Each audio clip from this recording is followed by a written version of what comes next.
Let me share with you something that I see in the youth group, but I also see in the church at large, individual congregations.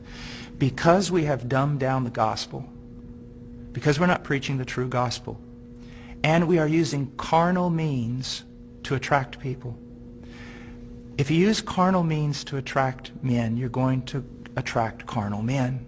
And you're going to have to keep using greater carnal means to keep them in the church. So what has happened is this. We have these large churches filled with many unconverted carnal people.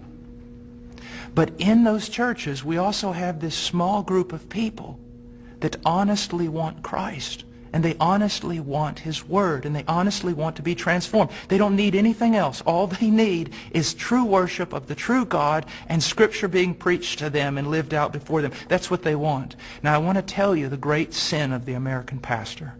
And this has got me in a lot of trouble, but it's true. This small group of converted people in that local church, all they want is Jesus. And all they want to do is the right thing. They want purity, they want truth, they want Christ. But the pastor, in order to keep this larger group of unconverted people, he caters to them. So while he is feeding these carnal men and women with carnal things, he is letting the sheep of God starve to death, and he is going to stand before God one day in judgment.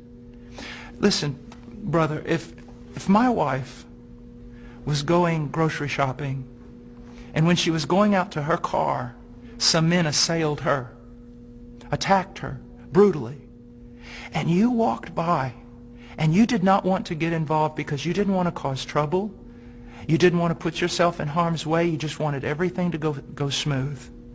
After all that was done, I would look for those men to deal with them.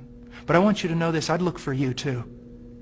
Because you had a chance to stand for my wife, my bride.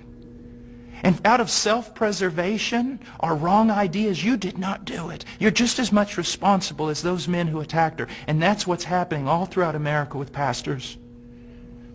It's the bride of Christ. There are sheep in all these churches, many of them, even churches that seem somewhat heretical in places. You'll usually find a group of people who truly want Christ, but the leadership is catering to the carnal and letting the bride of Christ starve to death, impoverished. And that is wrong, and there's going to be judgment for it.